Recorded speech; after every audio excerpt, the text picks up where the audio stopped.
Up, men, into your posts, and let no man forget today that you are from old Virginia.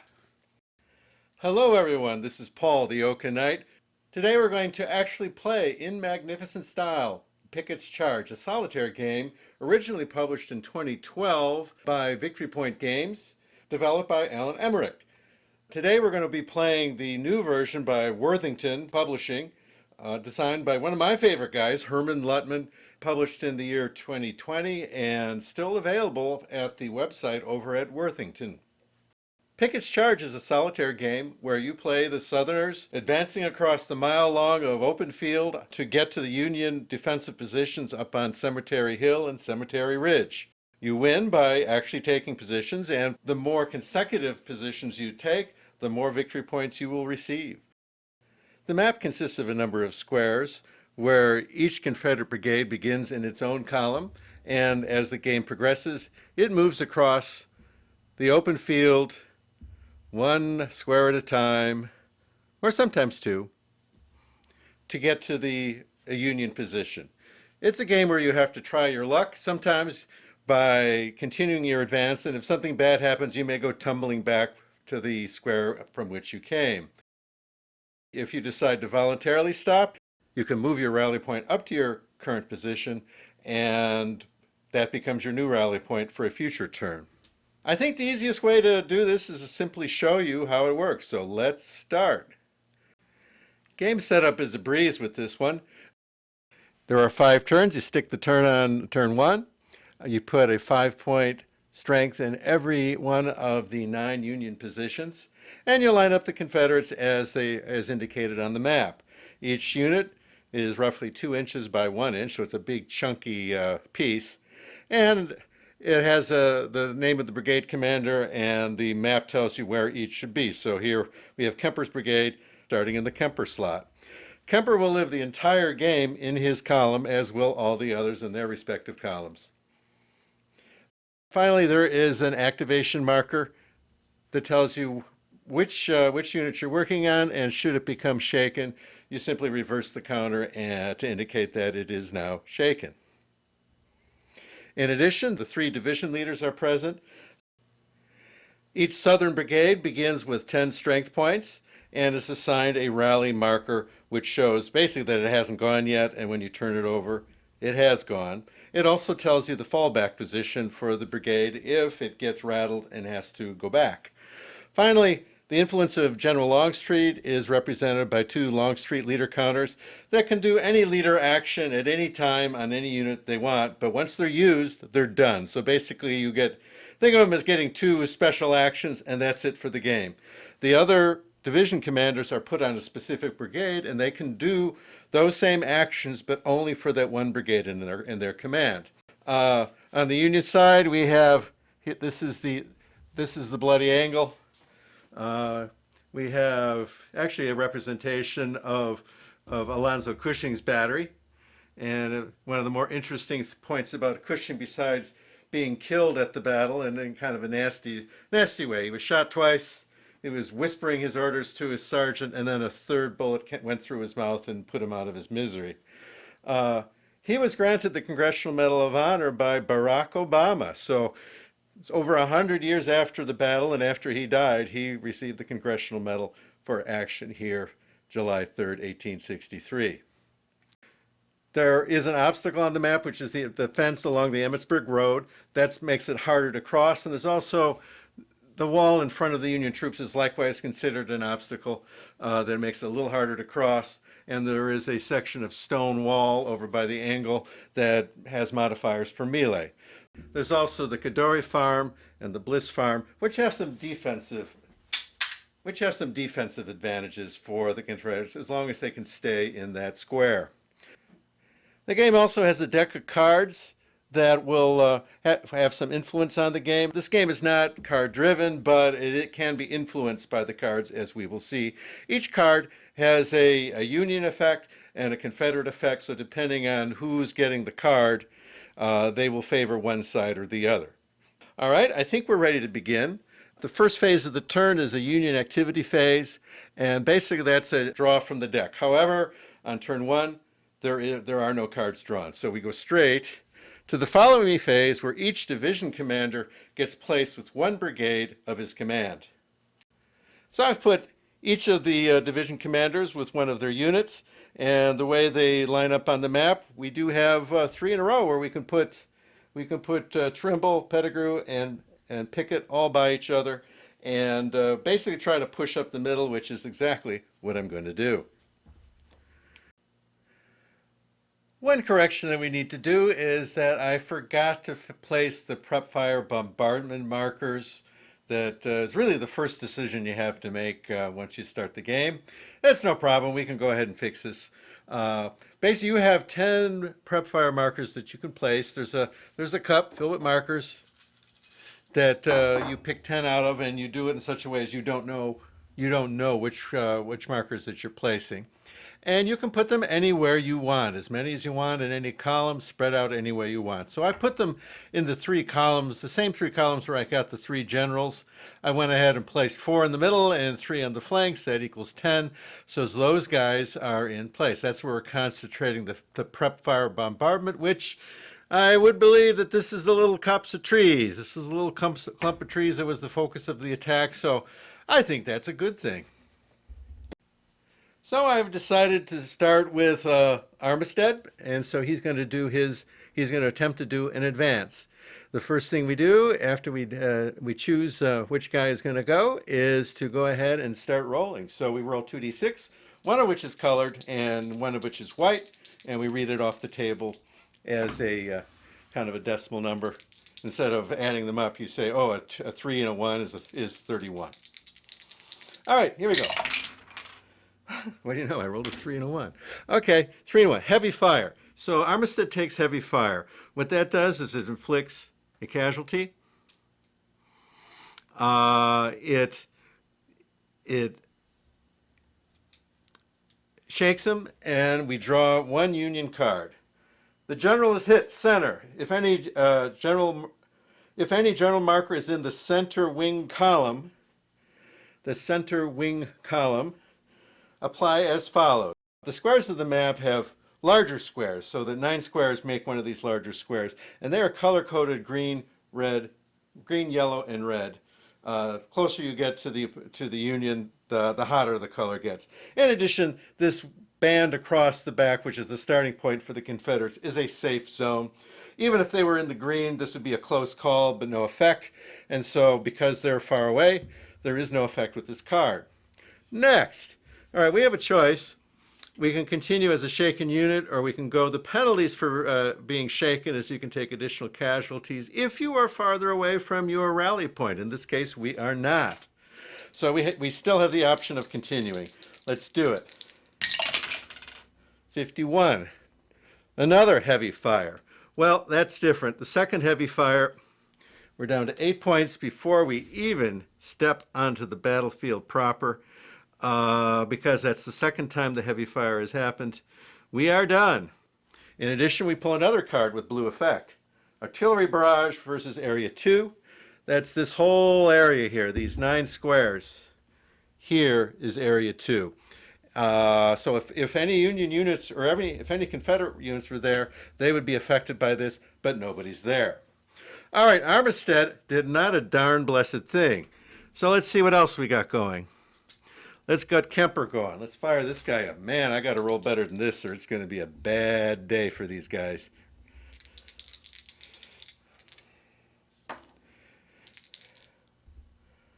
All right, go. 65. Come on, boys! Unit moves 1 square, and he would get over an obstacle, if there was an obstacle there, which there is not. And draw 1 gray card. Okay. Drifting smoke conceals unit. We put a smoke cover there, less than until he moves out. He will take 1 fewer hit, should he be hit. So let's go ahead and do that. Kemper now has smoke cover, but we want to have him continue going. Notice we have not moved the rally counter. That stays there until it becomes eligible to be moved up, and I'll show you that in a moment. All right, we're going to roll for a second time with Kemper. Go Kemper. 44. Determined advance.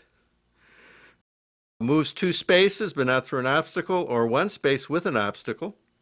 So he's up here. He moves 2 spaces. And the smoke cover goes away. It's left behind. And this, he was trying to get there. He overachieved. He does not get to draw a card. However, he does get a battle line option, and what that is that units next to him and he himself can go through. They can advance another square as long as he's not crossing an obstacle to do so. So Kemper gets yet another square of movement. So we still have the rally marker back where he started. He's advanced. Kemper has advanced 4 squares, so he's in the yellow zone now. He's in this large block of yellow squares in zone 6, and he is not shaken. I think we should go again. So let's do it. 53, advance. That's a run-of-the-mill advance, so this marker should be there, and he advanced to meet it. Now we are up to the fence line on Emmitsburg Road. And honestly, I don't see any reason why we shouldn't attempt to go over. As long as we're not shaken. Hello. As long as we're not shaken, I think it's good to go. So let's try it. 21. Heavy fire. So that's going to shake him. Kemper is shaken, and he is now a 9-point guy. I think that's good enough for one turn. So what'll happen now? What'll happen now is that the rally marker is flipped to the done side, and because we're voluntarily stopping, as opposed to involuntarily stopping, the rally marker gets moved up to his current square, and that becomes his start point for next turn. And should he get kicked back, unless he routes, which is 1 chance in 36, you roll aces on the 2 6-sided dice. He routes. But other than that, he's going to fall back to the rally point. All right, let's see who else we got going. All right, I'm good at going right to left. Let's go ahead and give Garnet a try. And the division commander, Pickett, is with him. We'll talk about that in a minute, what that does for us. A 23, advance. Okay, so this should have been here, marking the attempt to advance. He succeeded. He goes forward. And we're certainly going to try that again. Good deal. 12. Okay, that's another heavy fire. Heavy fire. So Pickett takes a hit and becomes shaken bake. He does not advance. Now, we have the option here, and maybe we should do it. Pickett can use an ability to basically force a reroll. He can say, nah, I don't like that. I think we should do that. We're going to use Pickett, and we're going to say, that didn't happen. Okay? But he only gets 1 use a turn, so he's done now. And there's a bonus at the end of the turn. If you don't use him, you get to pick a card with gray effect, which is good for the South. But let's go ahead and try this. We got 1 unit up there. We're going to do something about Armistead next turn, but let's see what we got. 46. Okay. Come on, boys. Move 1 and get a card. All right. With gray effect. Unit finds a fold in the ground. Place ground cover. Okay. Garnet has ground cover in this square, which means that he basically takes 1 less hit if he's hit by something. But I think he's more interested in advancing right now. He's a full-strength guy. Pickett is used, but he's not shaken, so I think we're still good. Let's try it. 52. Advance. Run-of-the-mill advance. No modifiers. The ground cover goes away. We leave it behind. All right. Move the map a little bit. I think we keep going. Keep going. Ah, that's a 12. That's heavy fire. All right. I think Because the rally point is so far back, it's 1, 2, 3 squares back, we have shaken. If we roll another one of those, which is, fair probability, roughly 1 chance in 3, say. Not quite, but close. Let's say 1 chance in 4. All right. And he's shaking, and he takes a hit, and we're going to have to take a blue card. But I think he's probably going to stop because we don't want to take a chance of losing this 3 squares that we have earned. All right, blue effect. Artillery canister fire versus left flank. That's only for when you're very close because it's canister fire. You got to be in the red zone for that to have any effect. So that does nothing. All right, we're going to voluntarily stop Garnet in the square he's in. We're going to move up the rally point. Next. All right, we just continue on down the line. It's worked so far, so let's go ahead and roll. 25, 25, advance. So he advances 1. We're going to try it again. With the leader, we have some resiliency. Oops, well, 16, against the wind. Against the wind, unit takes 1 hit and moves 1 space, but not through an obstacle. So he's down to 9.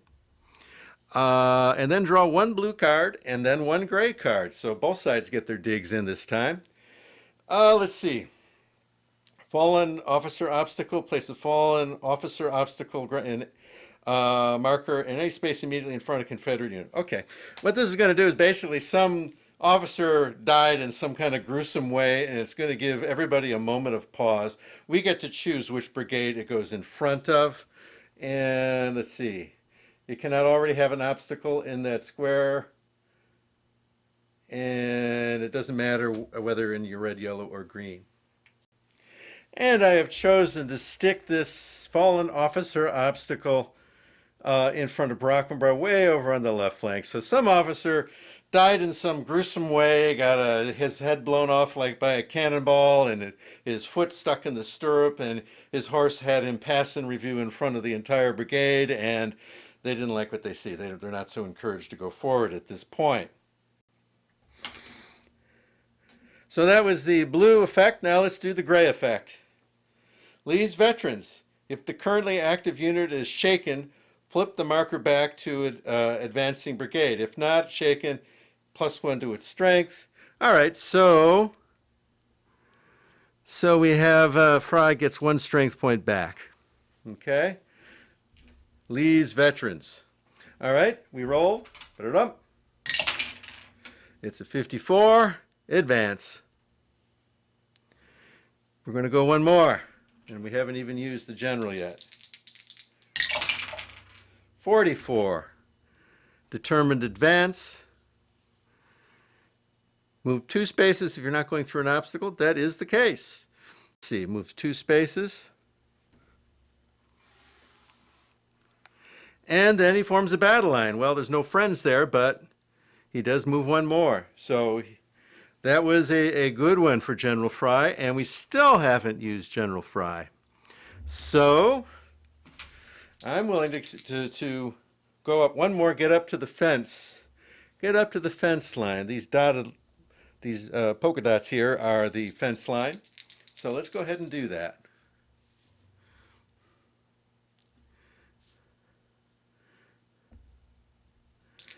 Here we go.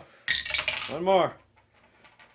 46. This guy's rolling. Come on, boys! Moves 1 hex. May not be an obstacle, or 1 square. All right, he's there. Man, we're loaded. Now the question is, do we want to go into the red zone at this point? Well, we got the leader. It would really be nasty if I rolled Snake Eyes because he'd route back to the starting point. Let's not do that. We got 4 more turns coming, and we're already way up there. We're going to voluntarily end it right here. Fry is going to be okay up there. Next, when you're moving a infantry unit that is in the same column as some of these fire markers, 1 or more of them can get revealed. If you're in the green zone, then nothing is revealed. If you're in the yellow zone, like this guy is, he's in the yellow box, he reveals 1. If you were in the red, they would all be revealed. because he ended his turn in the yellow zone. Let's pick one.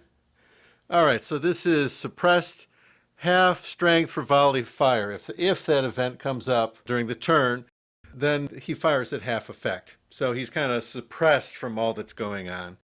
All right, General Lawrence is going to make his first roll, see what he wants to do today. 33, light fire. It means he just stays in place and takes a hit. And Trimble's going to go ahead and accept that. It's a minor result. All right, keep going. 42, advance. He gets his move. We're going to do that again. We have not used the general, and we're in good order. 36. Come on, boys! All right, come on, boys. Move one and get a Confederate card. Get a gray card.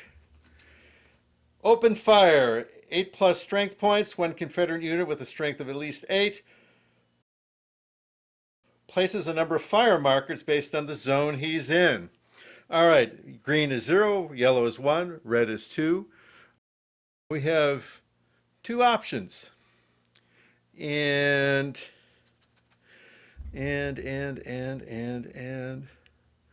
I want to focus. Remember, you get more victory points when the zones you take are consecutive to each other. You want a minimum of 3 to get bonus points at the end of the game. So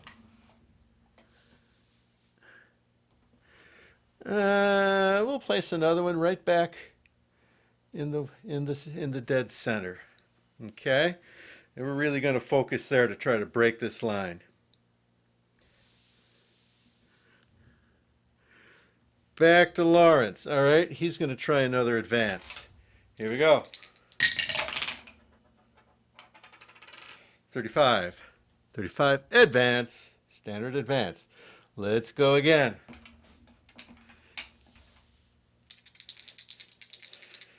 Oops.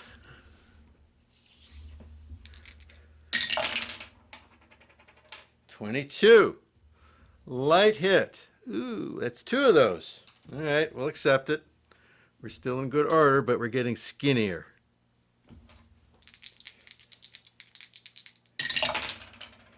46. Come on, boys. We go up 1, and we get a gray card.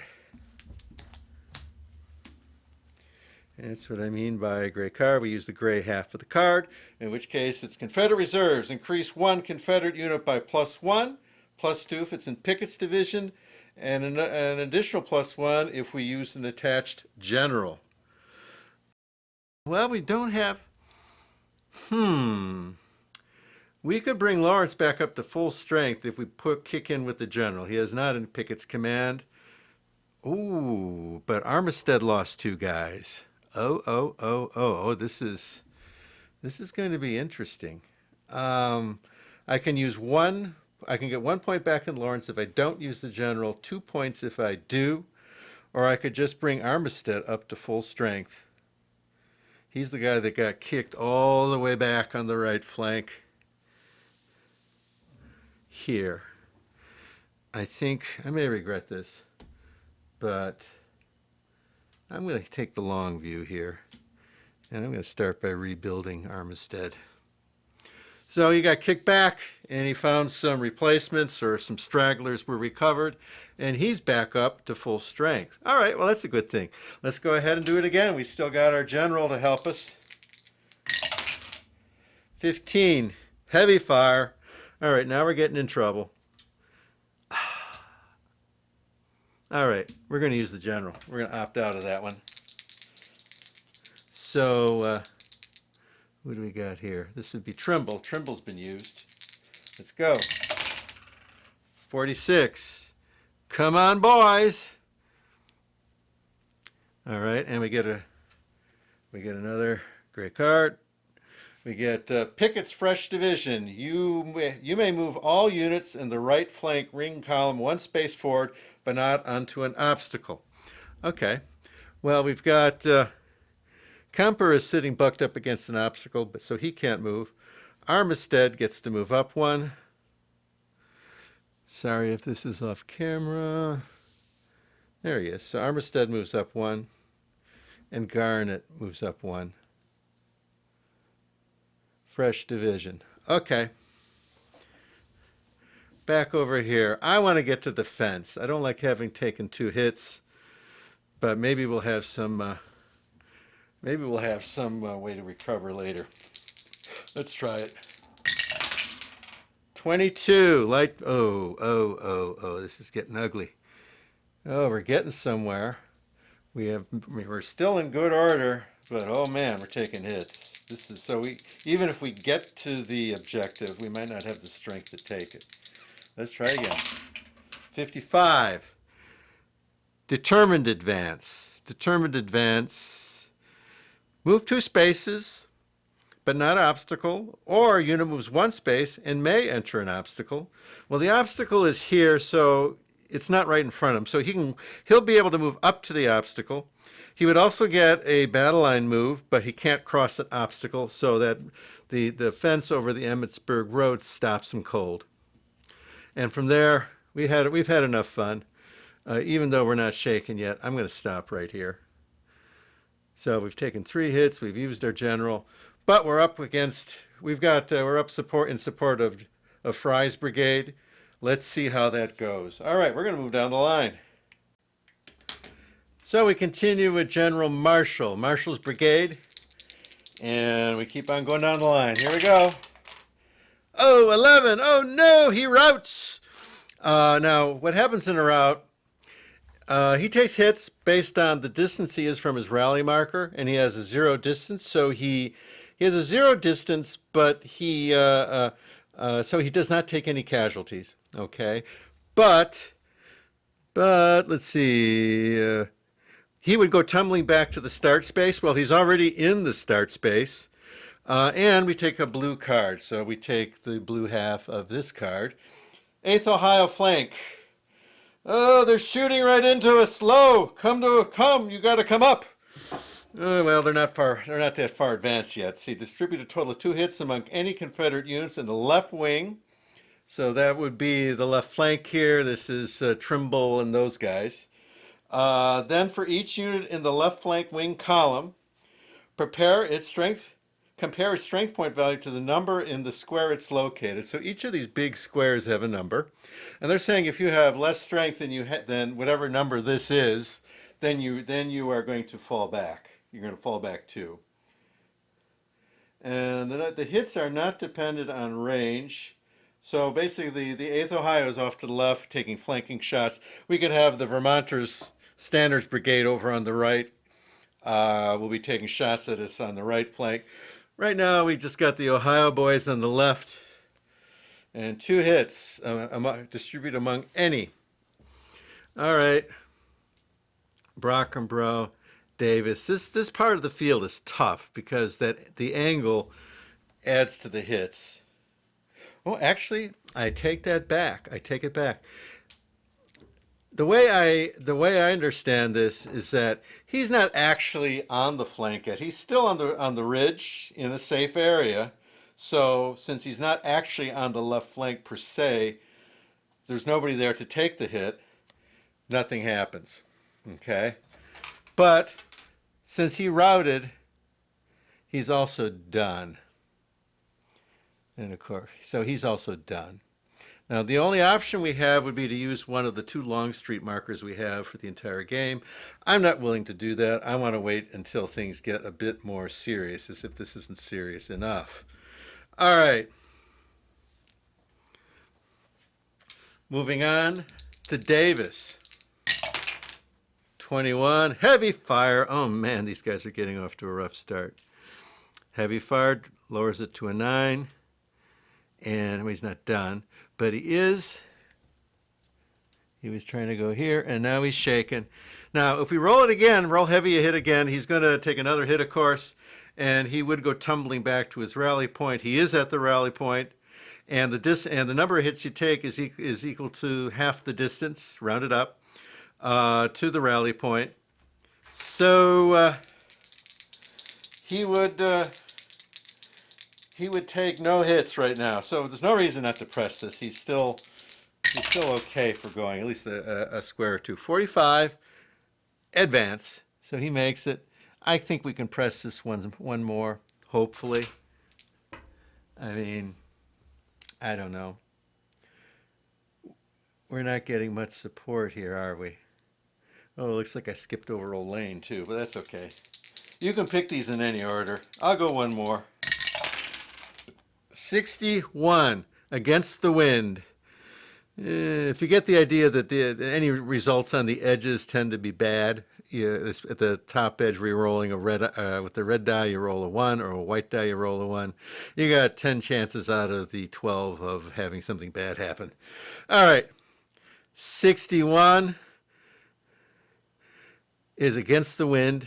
Unit takes 1 hit and moves 1 space. So Lane takes a hit, or so I take that back. Davis takes a hit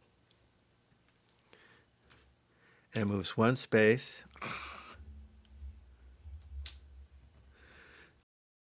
Draw a blue card and then a gray card. All right, blue then gray. Stragglers, all Confederate units in a division whose general marker is either killed or wounded, each lose 1 strength point. We don't have anybody killed yet or wounded. On the gray side, if the current active unit is shaken, flip it back to its advancing brigade. If not shaken, then immediately give it 1 more strength back. So it comes back. It recovers its morale. All right. Well, hey, it's good that we pressed it. Let's keep going.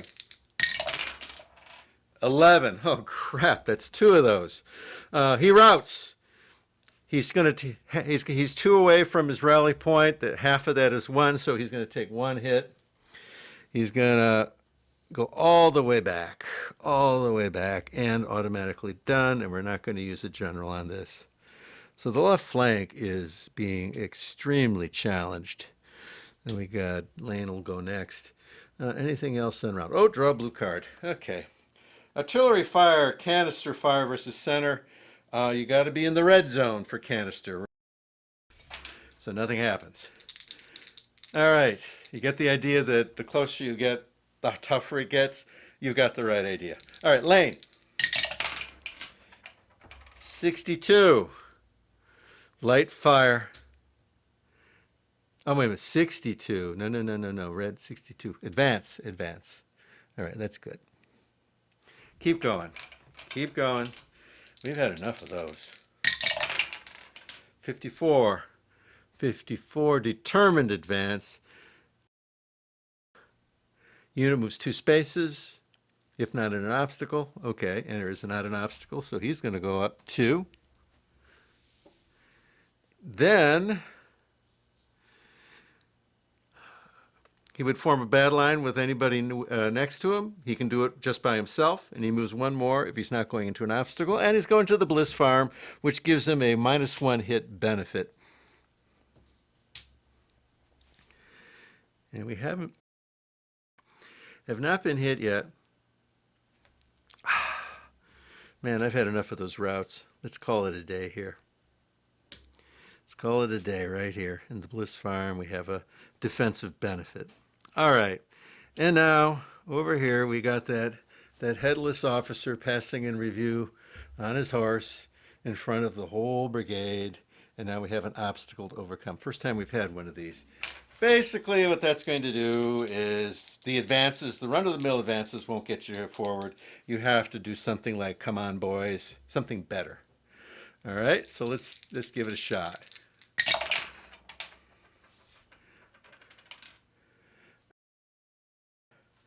$16 against the wind.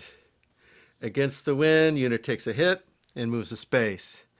So, but not an obstacle. Okay, so that's not good enough. He still takes the hit, and he draws 1 blue and 1 gray card. The blue card, the general is hit on the left flank. General is hit on the left flank. We have no generals on the left flank, so nothing happens. Follow me. The Confederate unit farthest away from the unit position may move 2 forward if not entering an obstacle space, or 1 forward if entering an obstacle. Well, guess what? I think we're going to move old Armistead forward, who failed miserably earlier. And we had a card benefit moving him up one before, and now we got one that's going to move him up two. So we're going to try to get this Pickett's attack more coordinated and more together. Meanwhile, back with Brockenbrough, he's got to roll again. Still trying to get over. Still trying to get over that officer. 36. That might do it. Come on, boys. There we go. We get to go. We get a great card. We get to go over an obstacle. So the officer falls off his horse to the ground. The unit advances. And we get a great card. Unit finds a fold in the ground. It's a defensive benefit. And so he now has ground cover. He now has ground cover. I think we should keep on going. So that may be very temporary. Try to go one more. 15. So 1, 5, heavy fire. Take a hit. Go shake and bake. And draw a blue card. And no, we're not going to use a Longstreet pull, one of our two for the game on this. Artillery barrage versus Area 1. Oh, joy. Guess who's in Area 1? This would affect any unit in Area 1, not just someone who's active, but by pure chance, it's the guy who's active. All right, each Confederate unit in the designated area suffers a number of hits equals the total number of units in the area. So we only have one unit in the area. So 8 goes to 7. Oh, wait a minute. But he's got ground cover. Okay. So it does not. Ground cover saves him. But he did go shaken. I think we're done. That was a tough one. All right. We're done moving the Confederate units. We have a housekeeping phase. First thing, if I have not used a Confederate general, and as you see, I have not used Pettigrew, we get to draw a gray card. So he gets used now.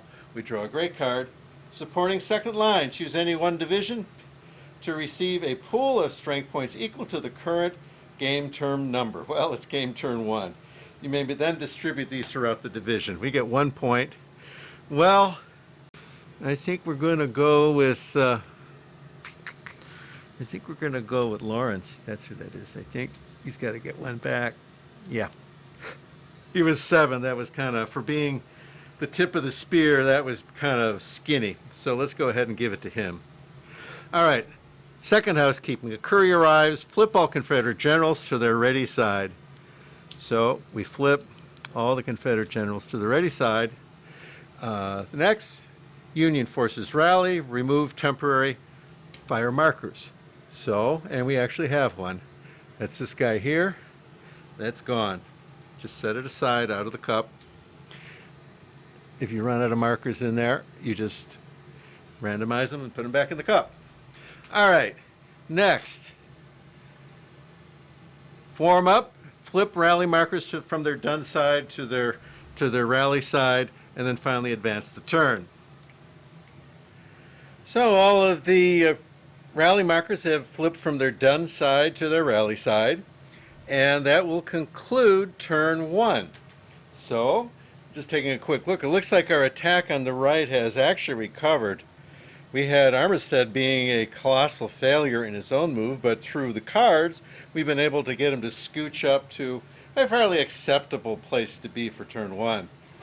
Lawrence and Fry have done great work in the center, although Marshall has also been a colossal failure. Likewise, Davis and Brockenborough's no great shakes. He still has his ground cover. So that's it for turn 1. Let's go ahead and try turn 2. We advance the turn to turn 2. And now, during the Union activity phase, which is the first phase of the turn, from now on we're going to be picking blue cards in ever-increasing number as the turns tick off. So the first one is volley fire versus left flank. Each Union unit in the left flank wing column inflicts a number of hits on the Confederate units in their column equal to half their strength, and we round that up. So they're all full strength over here. They're all 5s. So 5 of it going to be 3. And because of range, it's -2. If they're in the green zone, it's -2. So we've got Brockenbrough. He has got 3 firepower coming at him. 2 are taken off for range, and he's in ground cover. He takes no hits. We have Davis in the safe zone. He takes no hits. Lane, however, is in the yellow zone. So 5 is going to halve to 3. And because he's in the farm, which provides 1 point of protection, he takes 2. And the yellow zone, it takes off another 1 more. So 3 goes to 2, goes to 1. He takes 1 hit. Lane takes 1 hit. Okay, that was the 1 card we had to draw for the Union activity phase of turn 2. Follow me, phase 2. Assign a Confederate general to each brigade within their division, within their scope of control. We have 3 division commanders still here. I'm going to go ahead and think about it a minute, and we'll decide what to do. Okay, so we've assigned Trimble, and you can only give them to the guys they command. So Trimble commands Lane. So we're going to put Trimble in with Lane in the Bliss farm, hopefully to get him pushed up.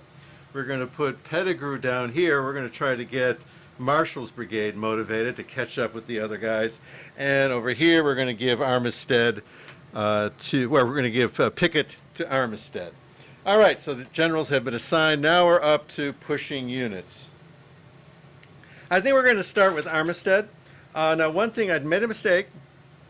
This rally marker is still back in its original spot because he was pushed up with cards. Okay, so that, and he never did a voluntary end of his move. So if he goes tumbling back, he could go tumbling back all the way to the start. But with General Pickett there, it helps. So go ahead. Let's go ahead and roll to see what Armistead is going to do. 55. Determined advance. He moves 2 spaces, or 1 if he goes through an obstacle. Well, he gets to go 2 spaces. Then he forms a battle line, but he can't cross an obstacle, and the obstacle is in front of him. If this was not an obstacle here, he could drag Kemper along with him and go up by another hex or another square. But that is not the case here. Now, the problem is the rally marker is back at the start. So if we roll a rout, either we burn one of our 2 Longstreet counters, or he goes all the way back to the starting point. That's 1 chance in 36. So something about 3%. Other than that, we got Pickett with us, and we can toss away the die roll if we don't like it. So I'm going to roll those dice. 97% sounds good to me. 45. 45. Advance. Advance is not good enough to get over the fence. So let's try that again. 13. Heavy fire, not good. I think under the circumstances, I'm going to use Pickett. Say nope. Then I'm going to voluntarily stop right here. I don't want to go tumbling all the way back to the start. So now we've kind of locked it in, with the exception if we get a rout. If we get a rout, we still have our 2 Longstreet counters, though. So it's possible that, it's an acceptable risk. All right, we've just done Armistead. Let's continue on with Kemper. Fellow over here, way on the right. Oh, one thing that I keep forgetting. If there were any fire markers in the Union position, 1 would be revealed because Armistead is now in the yellow. There are none there, so none are revealed. I rolled a 42. Advance. Advance is not good enough to get across the fence. So we roll another one. 21. That's not good. Heavy fire. Well, we know what that does. We're going to flip that. We're going to go down to 8 points, and we pick a blue marker. We pick a blue card. Artillery barrage versus Area 3. Area 3 is down here. Area 3 is vacant. So nothing happens. At this point, I don't like being shaken and butting my head against that fence on turn 2. I'm going to end it right here. Voluntarily ending the turn. And that's that. Garnet. Does it go? 1,000 died where Garnet led, 1,000 died where Kemper bled. Through searing flame and blinding smoke, the remnants through the batteries broke and crossed the work with Armistead. Here we go. Garnet. 34, 32, 32, 32. Advance. All right, he's up. He's going to try to get over that, get across the fence line. Come on, boys.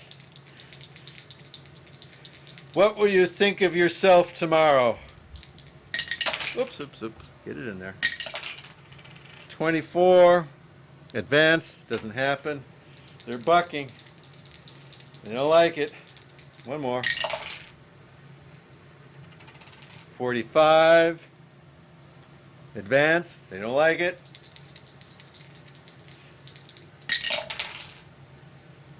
Another 45. This keeps on going. As long as I'm willing to roll the dice or we get an involuntary end to this. 33. Light fire. Great. Take a hit. We gotta get across that fence. Yeah.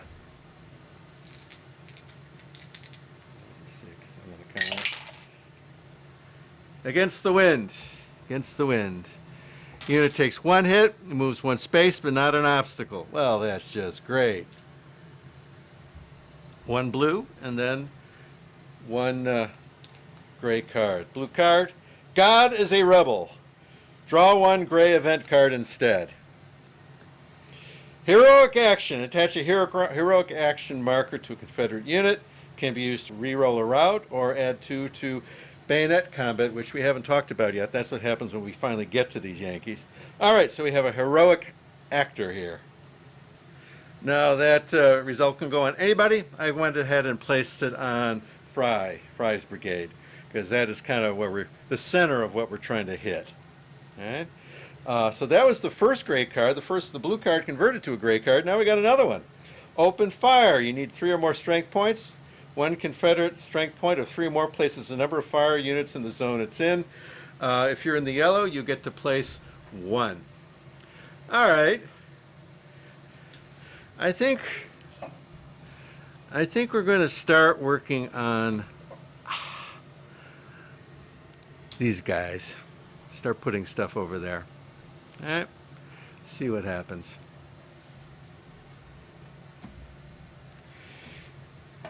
Next. Geez, we're still pounding our head against the fence. It's usually not this hard, but let's try it again. We got to get across. 55, maybe. Determine advance. That sounds hopeful. Moves 2 spaces, but not an obstacle, or 1 space width. So finally, Garnet gets across the fence. Active unit forms the middle of a battle line.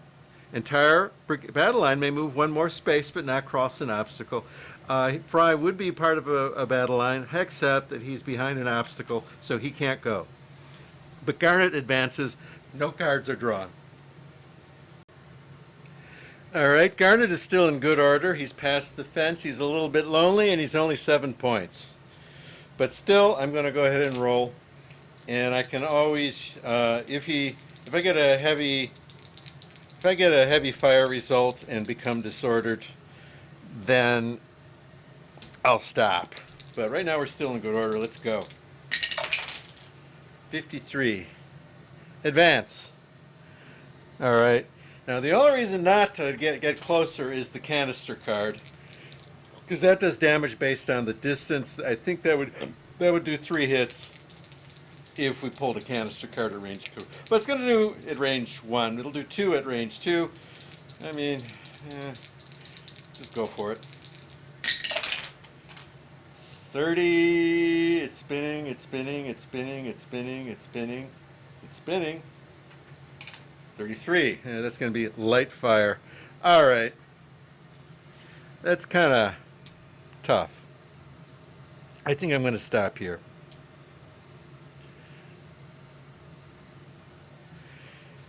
So the right flank is all gone. Oh, all right. So now he has ended in the red. Let's do this right. All of these are revealed. All three of these fire markers are revealed. Oh my goodness. That's 4 hits. So they all we learned the result of the artillery prep fire. These were placed, I believe, right at the beginning of the game when we placed the 10 counters that we were eligible to put. So pretty simple. 5 strength goes to 1. Now having 6 strength points doesn't look quite so bad, does it? All right, that's all very good. So, okay, but we ended the turn, and man, we're going to try to run in there next time. Hopefully we get across that, the breastworks easier than we got across that fence. All right, let's move on. We have got General Fry. General Fry wants to try something. Here we go. 54. Advance, but he can't because he's got the Emmitsburg Road fence. Keep going. 21. Heavy fire. He is now shaken. If I roll another one of those, well, he'd just go back to the rally point. He's sitting on the rally point, so we can afford it. So let's go ahead and try it again. 30. Spinning, spinning, spinning, spinning, spinning, spinning. 31. Well, there it is. Another heavy fire result. He takes hits equal to half the distance to the rally point. He's at the rally point, therefore he does not take any hits. It's a good thing. But it does end the turn for him. So he got stuck there. He didn't do anything to get out of there. And we get a blue card. Artillery versus Area 5. Uh-oh. Okay, well, we got 2 units in Area 5. That means they each take 2 hits. Each Confederate unit. So 8 becomes a 6. So they got hung up at the fence. If you remember the Gettysburg movie, they were all getting blasted by, this is where the small arms opened up, and they were starting to get some serious artillery fire. Serious artillery fire. So General Fry is done. He's not advancing any farther. All kind of artillery and crap getting into them. They're desperately trying to get across Emmitsburg Road and not doing too well. General Fry is terminated his move. However, since he's in the yellow, one of these fire markers is revealed. If it was in the red, it would be all of them. 2 hits. So that 5, the 5 strength of the defender. Again, this is basically from that artillery barrage. I think we added 1 after that, but it's kind of what it is. This prep fire whittled them down some. All right, so now we got to go over here. We're going to go over to General Lawrence. General Lawrence, 55. What does that do? Determined advance. That might get him over. It would be 2 spaces or 1 across an obstacle. Boom, he gets over. Be nice if he was a little bigger. And he forms a battle line, and he goes 1 more. Nobody was next to him, so no battle line is formed other than himself. Let's go on. All right. He's still in good order. Let's give it a shot. 61 against the wind. Against the wind. Take a hit, move a space. Well, the good news is he got there. He's not in melee yet. Draw 1 blue card and then 1 gray card. Okay, well, we got to do that. Here's the blue card. Terrible Swift Sword. Immediately draw 2 more blue event cards. Resolve them in order. Oh, yay. Terrible Swift Sword. Volley fire. Right flank. Each unit in the right flank Right wing column inflicts a number of hits on the Confederates equals half. Okay, we've seen this before. So the right flank is getting hit with infantry fire. And that's going to be half. 5 halves to 3. We're in the yellow zone. That's a -1. That's 2 hits. You can see things are starting to get a little desperate, and it's just turn 2. All right, this is a 5. This marker is -1 fire. 5 -1 would be 4. And he's shooting a guy in the yellow zone.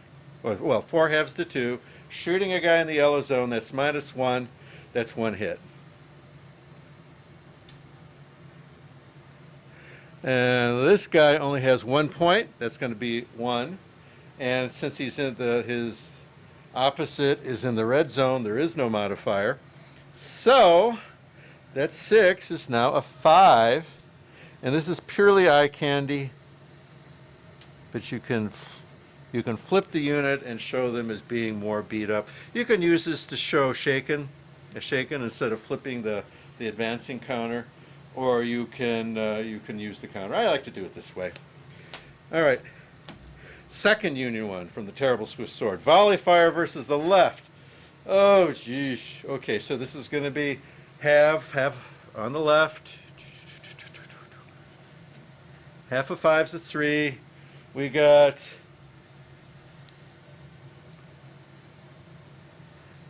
way over here. We still got Brockenbrough in the ground cover. So 3. Green is -2 hits. Ground cover is -1. No effect. We still have Davis in the safe zone. No effect.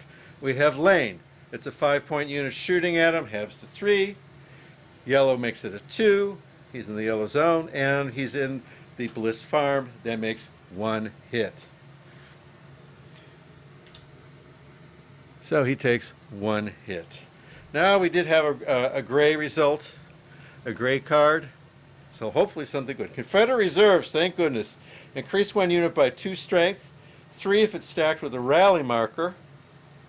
And another +1 if you use a general. Where can we do this to best effect? All right, so all the counters have been flipped to their rally side from the done side. And quick review. I mean, we have some massive dawdling going on here with Davis. Not much better with Brockenbrough. Lane is doing okay, but he's been shot to pieces. The center attack, we actually took one of the sections of the Union line, but I don't know how long that's going to last. Unless we can get other guys up there doing the same, and they're in kind of okay condition, but still stuck behind the fence. Over here, we've got Garnett advancing up. And we've got 2 more brigades. That'd be Kemper and Armistead stuck behind the fence. But at least we got Armistead moving, and his strength has been built up to being something pretty good. All right, that's turn 2. We now go to turn 3. To start turn 3, the Union gets to pick during their activity phase a number of cards based on the turn. Looking on the turn track, they draw 2 cards. First is wreckage ground obstacle. Place a wreckage ground obstacle. Okay, so we got a caisson or something blew up, and it's sitting out there. We have a ground obstacle, some wreckage, some battery. All right. Oh, who do I want to? It can't be somebody behind an obstacle already. This guy shot to pieces. I think I'll put it in front of him. I have 0 confidence that he's going to get through the angle where it's saying +1 hit, +1 hit. That's kind of they're kind of clearly not going to make it. All right, volley fire versus center. All right, so the Union takes the volley fire. We know how that goes. This 5 becomes a 3 in the yellow zone. That's 2 hits. 7, 6, 5.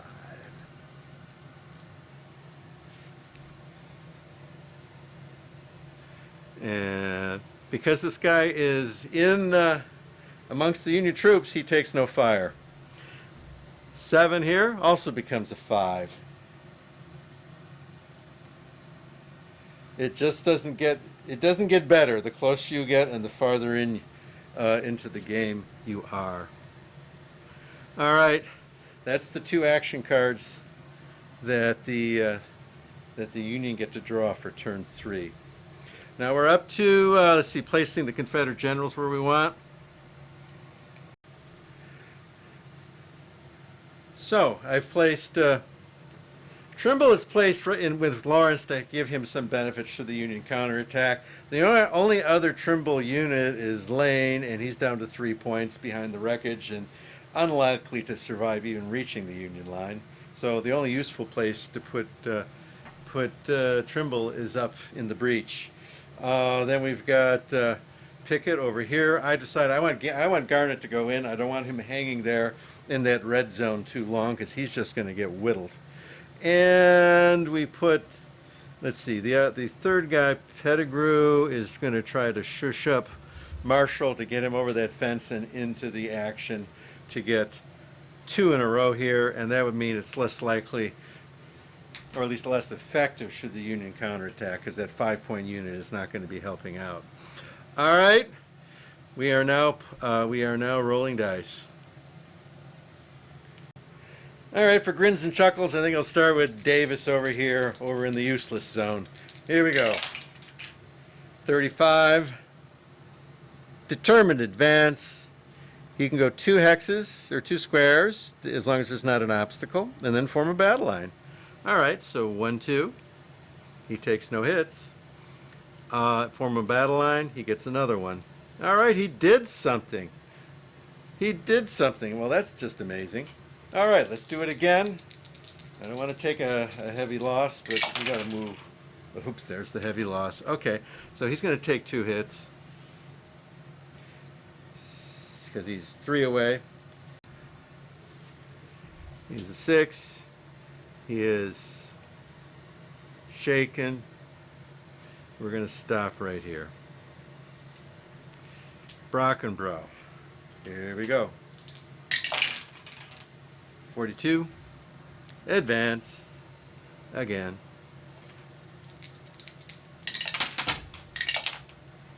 One 13. Heavy loss. He takes 1 hit. He shakes.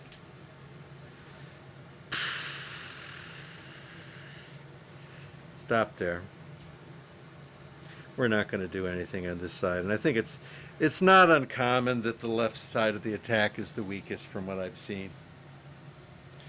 All right. Now here I'll do Lane. You are required to do at least 1 attempt to do something before you can voluntarily stop. So let's go ahead and do something. 24. Advance. It fails. And now we stop.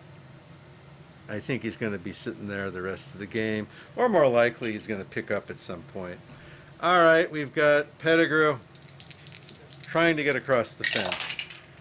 53. Advance. Doesn't work. 21. Heavy fire. Takes no hits because he's with the rally counter. There, and we get a card. Union reinforcement sent to center. Remove 1 fire marker from each of 3 Union positions in the center wing column. If there are no fire markers in a position, add 1 strength point. Okay. So, in the center, we remove 1 of these. I'm assuming because the Confederates have taken the place that that's not going to happen. 5. Comes a 6. Oh, heck. We'll be tough on ourselves. We'll make that a 4. So the guys milling around in the back are beginning to regather their strength and become a 4. All right. That's not good.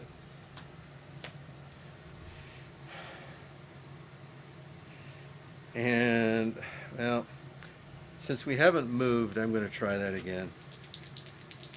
Move. Well, we don't take the hit. It's another heavy fire. We already shaken. That will end it. He's already at his rally point, so he doesn't move. He doesn't take hits, but we draw a blue card. Union reinforcements to the left flank. So all these guys get another guy because they have no fire markers on them. It's not getting better, guys. It's not getting better. We're going to end it here. Should we end it here? Got to get across. What are we going to do with 5 guys against 6? All right. 66. On to Washington. On to Washington with a 66. All right. Hex moves 2 clear hexes or 1 obstacle. So he gets across. We're going into Washington. Draw 1 card. Gray. All right. This card says we can take the next card and then we reshuffle. Open fire. Well, it's about time. 5+ points. Aisha, Aisha, Aisha, Aisha. Well, as tempting as it is to do it with Marshall, I think we wanted to go with Fry. Okay, so well, wait a minute. He's in the red zone. Red zone is good. Oh, tough, tough, tough. We're going to do it with Fry. He gets to put 1. And no general is there, so that isn't going to help. I could put 3 if I did Marshall, because I could flip the general. And, all right, I'm going to do that, just for thinking positive. Okay, so the card says, if you got 5 strength points or more, we do, you get to a number of fire markers depending on the zone. The red zone is 2 markers, and we use our general to put 3. 1, 2, 3.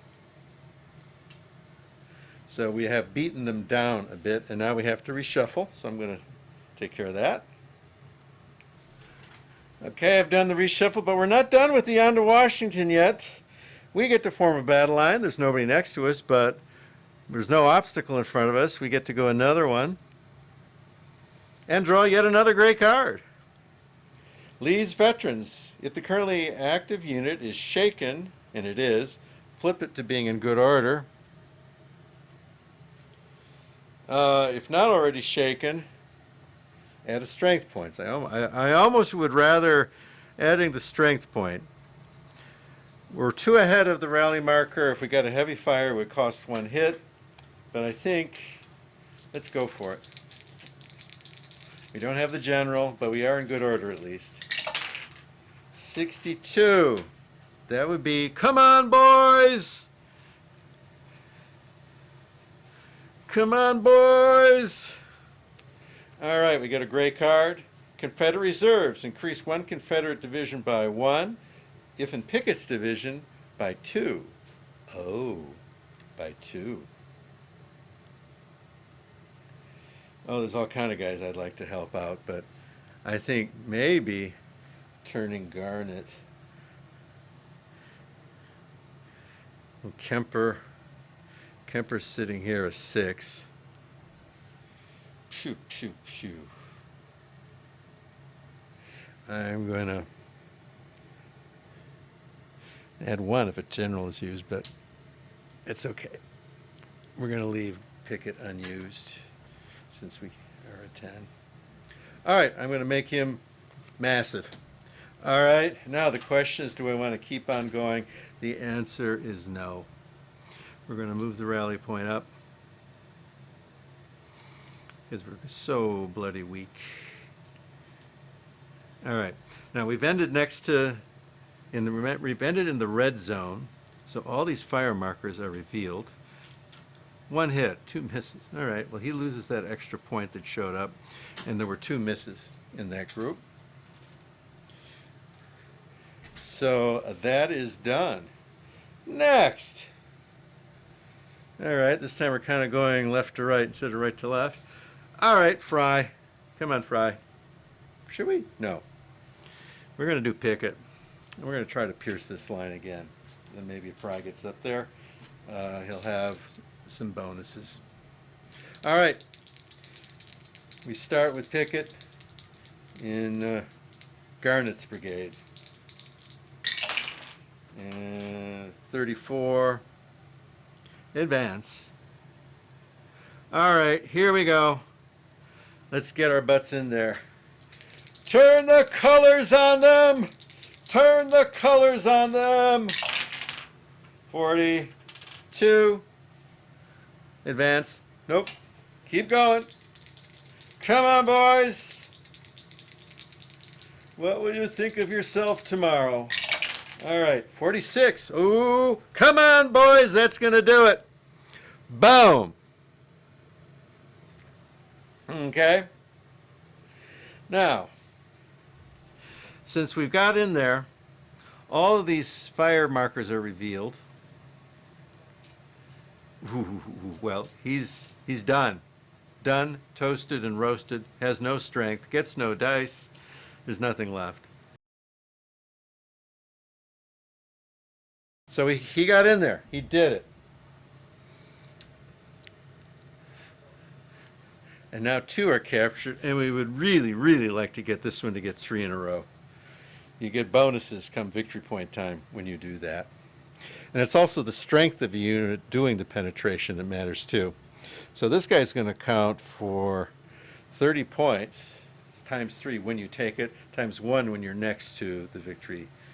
Take it for next to taking it. So that's 13 times 3 is the victory total so far. It's still pretty anemic. But hey, we got 2 turns to go after this. All right. We've done the guys on the left. All right. Fry with his heroic action. Got to get over that fence. Got to get over that fence. Here we go. 40 or 51. 51. Heavy fire. Well, that is just peachy. No losses because we're with the rally marker. We are now disordered, and we pick a blue card. Union reinforcements sent the right flank. Remove 1 fire marker or you get a point. All right. Well, that's a 6. I'm going to say that, they start, oops, only a 1. They start reforming, and that fire marker goes away. Oop, oop, oop, oop, but he only gets a 1, not a 2. A 1, not a 2. And a 1 and a 2. A wonderful, wonderful, wonderful. 1 and a 2. Okay. That's that. Does he want to keep going? Yes, he does. At least 1. Try to get over that darn fence. 22. Light hit. So he takes 1. He's quickly whittling down. I'm going to keep going. Try to get over that fence. Becoming very... 25. Advance. Doesn't do anything. Get over the fence, boys. Over the fence. Over the fence. 65. Come on, boys. Oh. And a gray card. The old war horse. Okay, we already have one of those. And so we have, I assume we get another. I'm just going to stick a counter underneath this to represent that we've got 2 of them. I see no reason why we can't have more than 1. Even though there's only 1 in the counter mix. It's a solitary game. I can do what I want. All right. Let's keep going. We're over the fence. Oh, man. We'll take a hit if we get to one of these heavy fire things, but let's go. One die roll. 1 die roll. 52. Advance. Okay. So do we want to roll 1 more to get up there? No. We're going to say done, stop here. Oh, man. Maybe we'll pick up a couple more points, is what I'm hoping.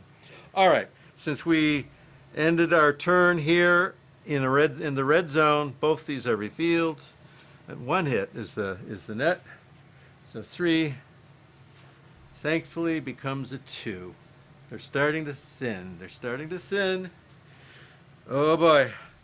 Can Fry do it? He's got 2 turns, but he's only got 4 strength. Next, Armistead. Still stuck behind the fence.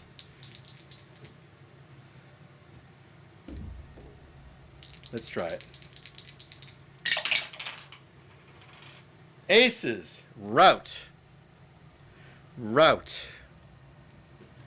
Well, the only option I have, since he does not have a leader with him, is to cancel it with my last Longstreet counter. I'm inclined to do it. That was a horrible roll. The worst there is. All right, next. Get over the fence. 13, heavy fire.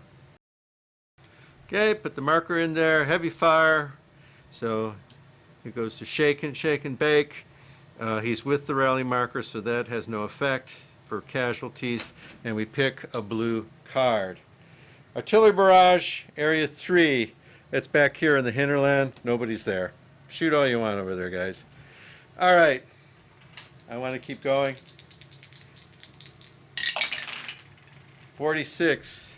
Come on, boys. Okay, we get over the fence and into the Kadori farm, which gives a defensive benefit. I don't want to fall back to behind the fence. I'm going to end it here. Done. There's no fire markers to reveal. Next and last. Notice that as you start getting guys into their objective zones, you have fewer guys to move, so turns will start going a little faster. All right, Kemper.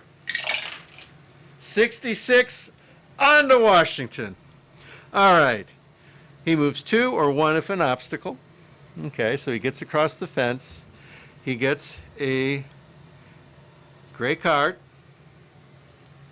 He gets a gray card. The gray card, drifting smoke conceals unit. Well, he's not going to be here very long, so I'm not going to worry about that because the next thing is battle line, and he does, in fact, join up with Armistead. He forms a battle line and may move 2 clear spaces. All right, on to Washington. On to Washington. And then collects yet another. He collects yet another gray card. Attach a rebel yell marker to any Confederate unit. Ooh. Rebel yell. Oh my goodness. Man, okay, this may be a bad idea. But we've got Fry here already with a heroic action. That is going to give him +2 on a bayonet charge. Heroic action, or the Rebel Yell will give him another +1. So now all of a sudden, he's starting to look like he might have a chance. And we have to take that chance. The Rebel Yell is going with Fry. So all of a sudden, if Fry doesn't disappear because he lost all his strength, he now can do something. He has got to make a he has got to go slamming into that line ASAP. Notice how the battle line worked. We dragged Armistead along. This was onto Washington, so it was a 2-hex move without obstacle, and they did not have obstacles. They're done now. Well, actually, not necessarily. Kemper can keep going. Kemper can keep going. He's only a 6 strength. I think he can hang out. I don't want to lose this. So, whoops. He's now done. Notice that Armistead's rally marker does not move up because he did not voluntarily end his move to get himself reorganized. So he's going to start with his rally marker way back there, and could be a bad day if the dice do bad things to him. All right, everybody's done. Everybody's done. We conclude with the cleanup. So, are there any unused Confederate generals? Yes, we have. We actually have 2 of them. Okay, we have Pickett, and we have Trimble. So they both flip, and we get 2 gray cards. Follow me. The Confederate farthest away from the Union position moves 2 hexes or 2 squares. 1 if they're going through obstacles. That's going to be Davis. He's finally looking like he wants to do something. And then Pickett's fresh division. Oh my. You may move all units in the right wing one space forward, but not through an obstacle. Well, okay. But again, that does not move up the rally marker for Armistead. So the attack is forming, although on the far right here, these are strong Union units. So it's going to be tough. All right, so we did that. Next is the courier arrives. Flip all the Confederate division commanders to ready. The Union has no temporary markers. And then we flip all of the rally markers to ready. So I'm going to take care of that, and then we move to the third turn 4. So here we are at the end of turn 3, and we see the left flank has made some progress, but given the opposition, which is now 6 points in each zone, that's going to be tough. The main opportunity is to get Fry to bring it on home. Then we'll have 3 in a row and get some bonus points. And if we can get Marshall and/or Armistead in, that could add up to something. So let's give this a shot and see what's going on. We're up to turn 4, and at this point, the Union gets 2 blue cards to start the turn. Here we go. God is a rebel. Draw 1 gray event instead. All right. God is a rebel. Drifting smoke conceals a unit. Oh. Oh.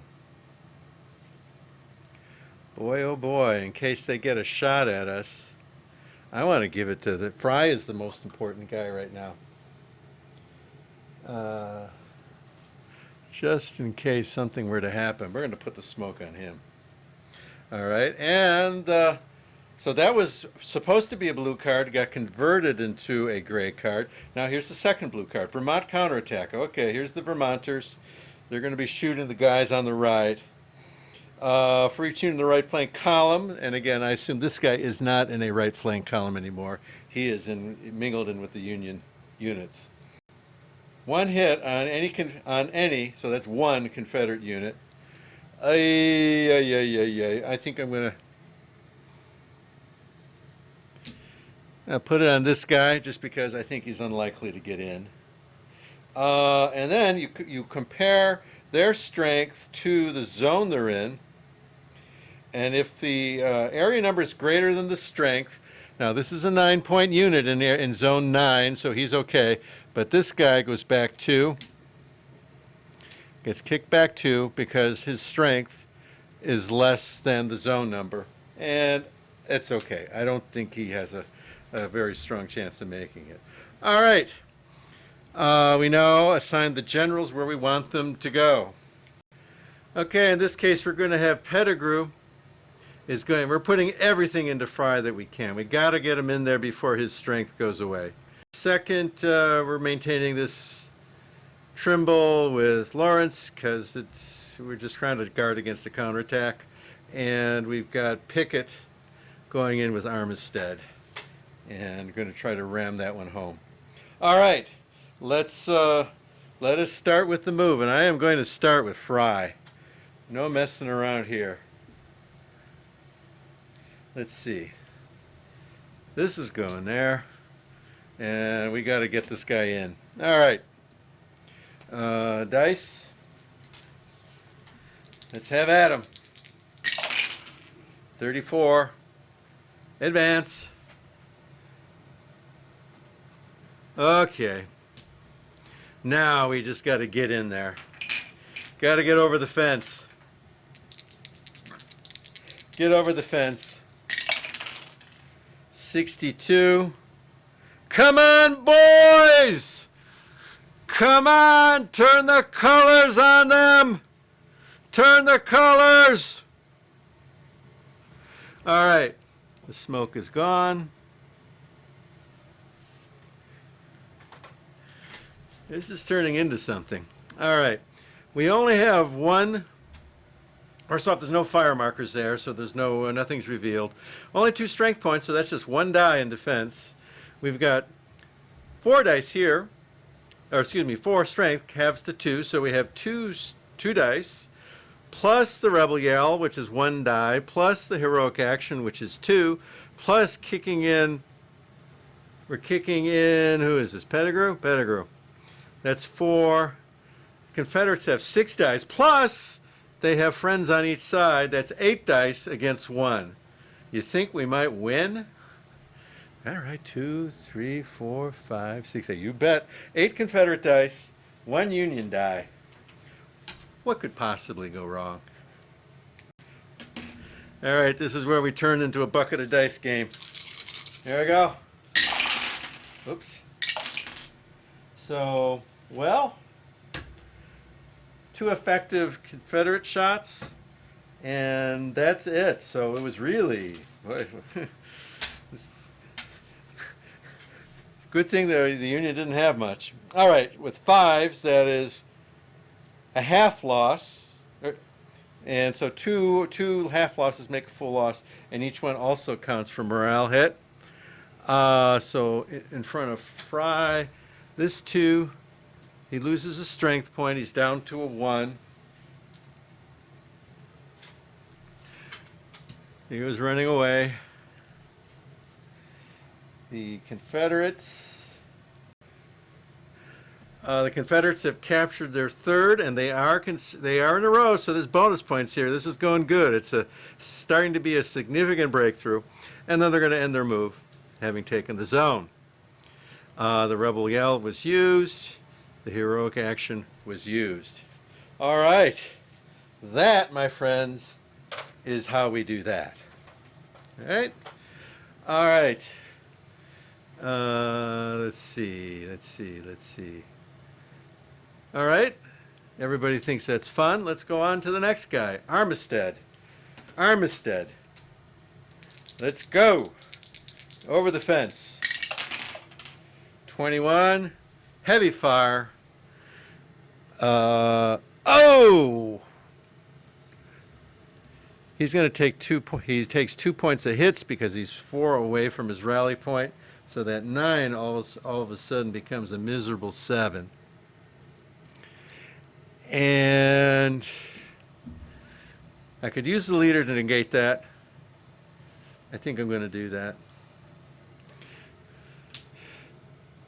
Leader's used.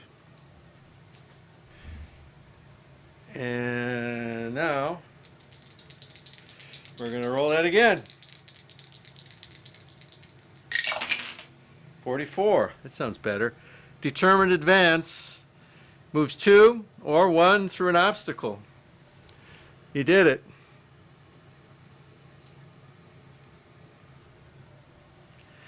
There's no cards. There would be a battle line, but he's already in there. So now, the Union has 3 dice, plus they have a neighbor, so that's 4 dice.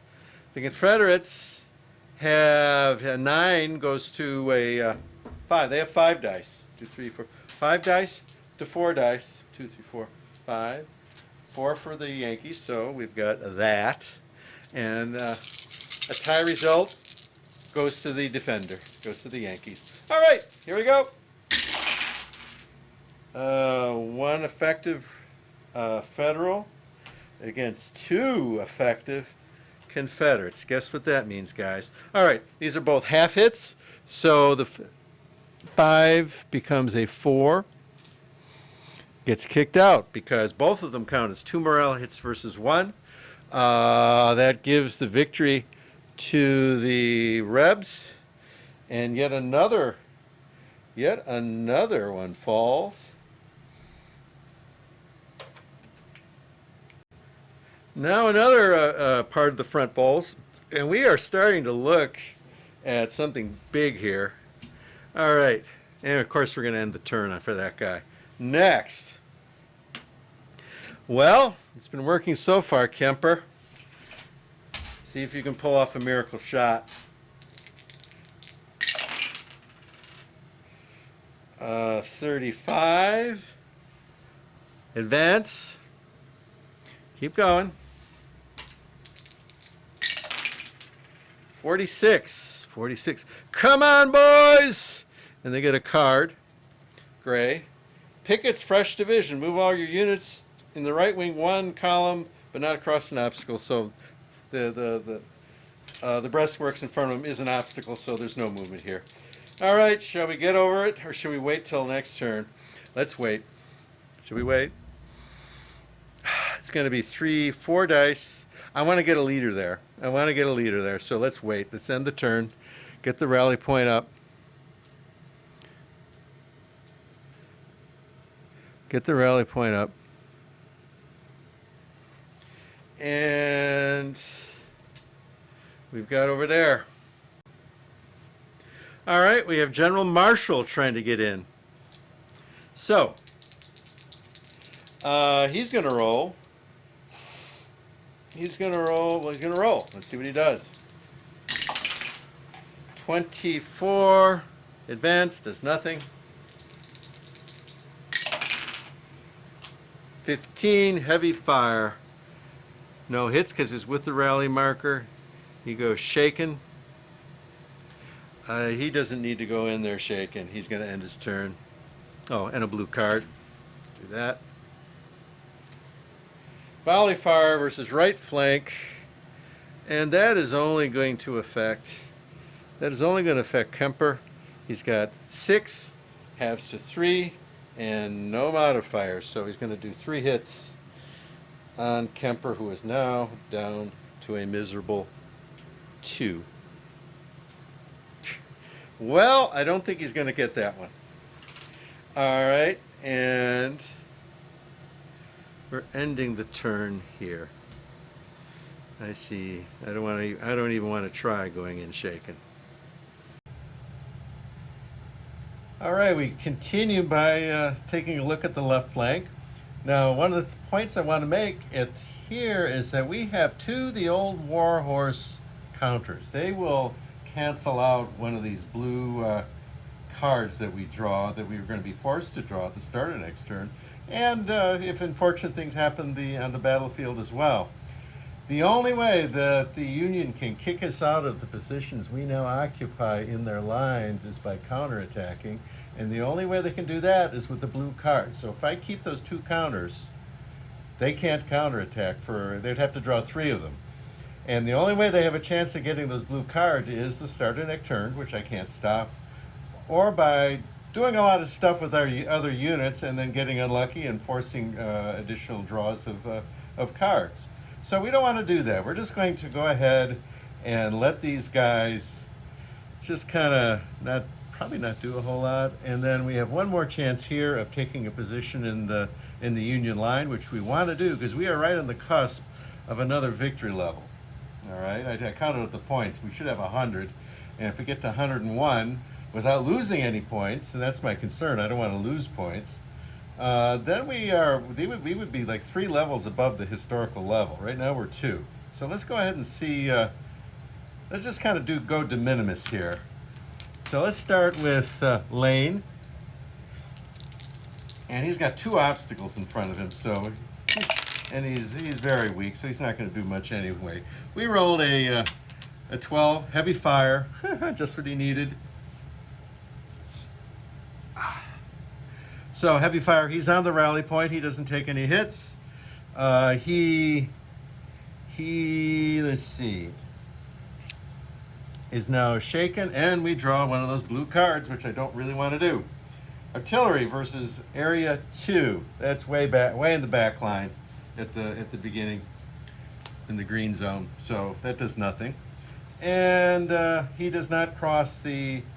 He does not cross the. He does he's got wreckage in front of him, so he does not cross into that obstacle. He's done.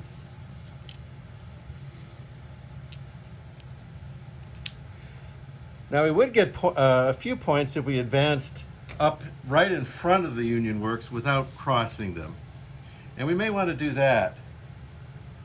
So let's see what we do. Let's just take a roll. Let's go over down the line to Davis. We're going to do Davis and see what he does. 16 against the wind. Takes a hit and moves 1, but not across an obstacle. Or 2 hits and crosses an obstacle, but he's not at the obstacle, so that's not an option. And we got a blue card and a gray card. And it's these blue cards, which I really don't want to see. Okay, so he advances 1. Takes 1 hit. The rally counter stays put. We draw a blue card and then a gray card. Stragglers. All Confederate units in a division whose general is marked either killed or wounded loses a strength point. Well, we haven't lost any generals, so that's a good thing. Confederate reserves. Increase one Confederate unit by 2, plus 3 if stacked with a rally marker. Well, he's trying to tempt me into doing something. Or I could put it in the guys that we already have. I'm going to be a little aggressive, okay? We can pump Brockenbrough up 10 points because he's still with his rally marker. He gets 3. Let's try it. All right. Despite what I said earlier, I think we're going to try some stuff. All right, now Davis. All right, one roll. 66 on to Washington. All right. He advances one over the obstacle in one space. Move the rally marker up to its current space. Draw a gray card. Open fire. One Confederate unit with SV3, strength 3 or more, places a number of fire markers depending on the zone he's in, plus 1 if a general is used. Oh, I know. We're going to put it... We want to actually break into this. So it's going to go there. So let's see. It's a red zone. So that's going to be 2. No general involved, so we're going to get 2 fire markers. 2 fire markers. Brand spanking new fire markers into here. Okay, but we're not done yet. Then he has the option to form a battle line. Nobody's with him, but he can do it with just himself. Entire battle line may move 2 spaces or 1 obstacle. Well, there's no obstacle, so it's 1, 2. He makes it all the way to the enemy lines. So now it's just a matter of surviving, because that's worth points just being there. Draw 1 gray card. Supporting second line, choose any one division to receive a pool of strength points equal to the number of game turn number. So this is turn 4, that would be 4. You may distribute those as you see fit in your division. Oh my, 4 brand spanking new fresh strength points.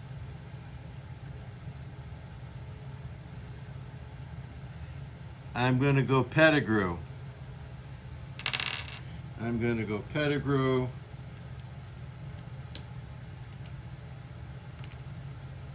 And all 4 are going here. Now he's getting some power built up. All right. And this guy's done. Oops. He's done. And that is worth 5 points. So that's a good thing. All right, last guy. Brockenbrough, full strength unit, 33. Well, not full strength anymore. Light fire. Next, keep going. 41. Heavy fire. Well, it just keeps getting better, doesn't it? He's with his rally marker. Oops. He's with his rally marker. So that means he doesn't lose anything, but he is now shaken. And we pick a blue card. Rally fire right flank. Okay. Well, there's only one guy on the right flank that can be shot at. And that is this guy. He's got 6, going to be 3 coming in. No detriment.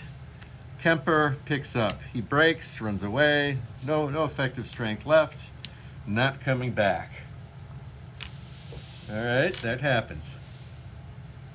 Oh, see what those blue cards can do? They're so much fun. All right, let's keep on going. I want to at least get up to the fence if I can. This is such a strong unit. Oh, I see a 1. 41, heavy fire.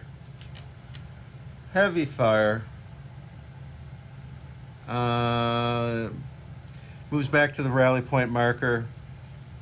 Would take casualties based on the different, or no, he just moves to the rally point marker. Activation ends. Draw a blue card. So he's done. Suffers through one more blue card. Artillery barrage, area 1.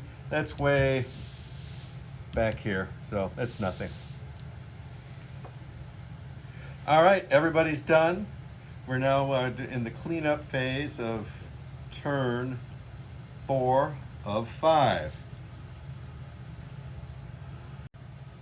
So let's see, we're going to any unused division leaders, and I think we got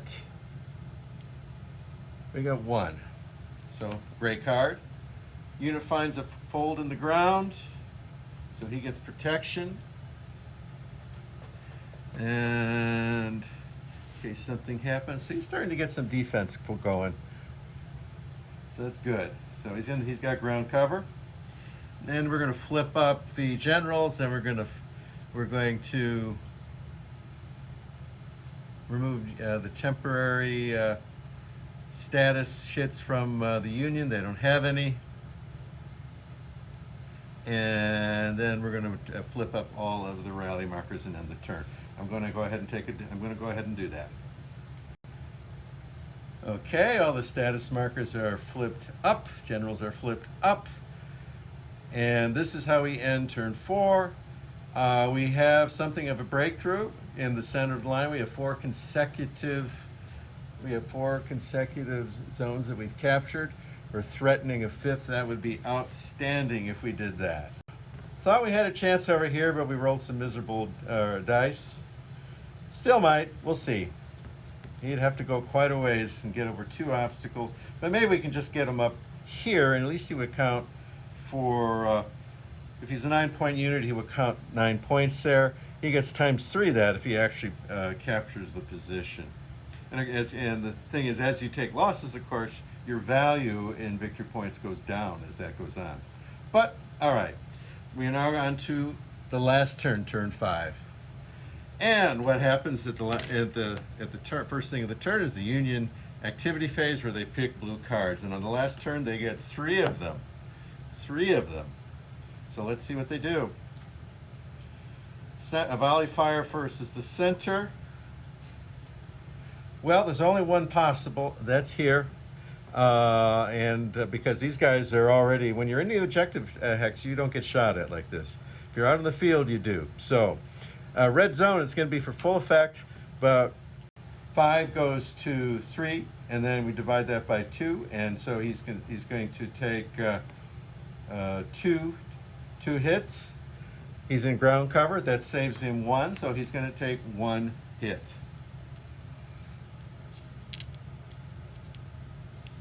Okay. And now, let's see, next one. Volley fire versus the left flank. Oh boy. All right. 6 divided by 2 is 3. Knock off 1 for being in the yellow zone. That's 2. We got 2 hits over here. Next guy's got 6 divided by 2 is 3, which is 3 hits, but we're in this +1 hit zone for the angle, so now he takes 4 hits, and they're getting withered. It's withering fire. And then finally, 6 points goes to 3. Yellow zone, lose 1. He takes, and he's also, no, he's not in the farm. Okay, so he's going to take 2 hits. He's down to 1 point. They're withering fast. All right, that's only 2 of the cards. What's the last one? Volley fire, left flank. Oh my lord. All right, well here we go again. So, well, this guy's finished off. They die right where they are. He's done. That would be old Davis. All right. 6 divided by 2 is 3. -1 for yellow zone, 2. He's now a 5. He was a 9 a second ago. and this guy's gone. So most of the left flank has just gotten blown up. All right, well, that should make this quick. We're on to follow me. I can reallocate generals. Let me do that.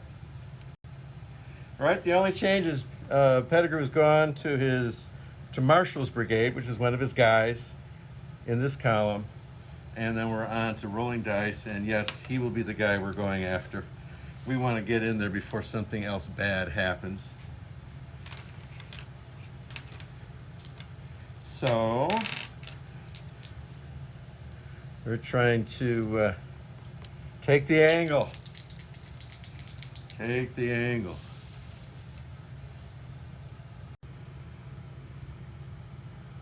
All right, we have 8 points of strength. Let's give it a shot. And a general. No help from Longstreet. He's all used up, except for his warhorse counters. 51. Oh, chief. Heavy fire. Heavy fire. He would go shake it. No, let's use Pender. Or the Pettigrew. All right, so we used our general. Not the best use, but we just had to do it. Another 51. Well, we're going downhill fast here. This was our chance to get some more VPs. He doesn't lose strength. He goes shaken, and we pick a blue one. And these are going to detriment his effective strength in a melee, so this is not good. He's going to get less dice, less attacking dice because of all this. All right, the general is hit in the center. Well, it just keeps getting better. If any general markers in the center wing column apply the following, he's killed. We just had, well, he was used already, but Pettigrew, General Pettigrew is no more. All right, if I got a guy on the field, he's the guy that gets it. Keep going, we're just gonna keep going. 33, that's a light hit. We're at 7. This looked good when we started. Looks a lot less good now, don't it?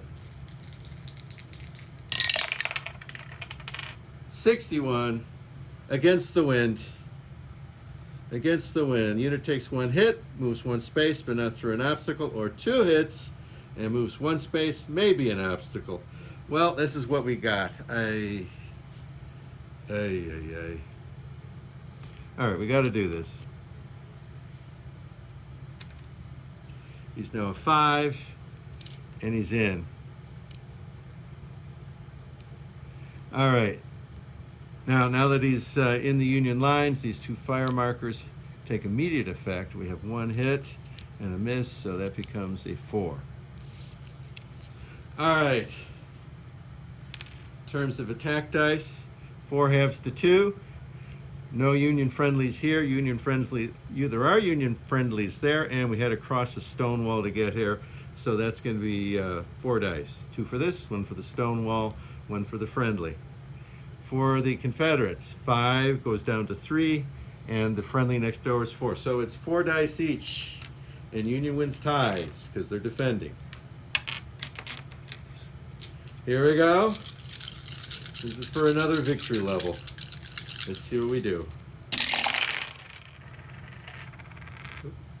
Well, 1 dice hung, so 1 Union. So we got 3 Union misses, 2 CS hits. This is going to be a CS victory. And 1 Union hit. All right. So let's see. The Confederates score a morale loss and 1 hit plus a morale loss. And the Union scores a partial hit, so if they had 2 of them, it would be a hit, and 1 morale loss. So 2 morale losses for the Unions, and 2 morale losses for the Federals, and 1 for the Confederates. Also 1 hit on the Union that counts. And the CS wins this one. Most excellent. Most excellent. And I'm looking for this. And the Southerners call it a day inside the Union lines.